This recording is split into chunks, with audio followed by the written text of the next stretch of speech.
این مردم غیر ده انفجار اتمی بیدار شو کنه.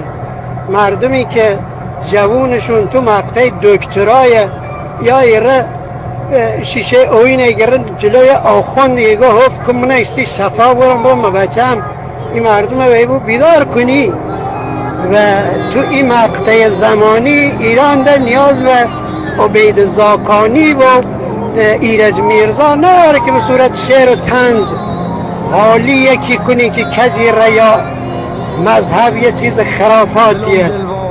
این روزا یه شخصیتی مثل بابکی خواه مثل گل سرخی باید به وجود بیا.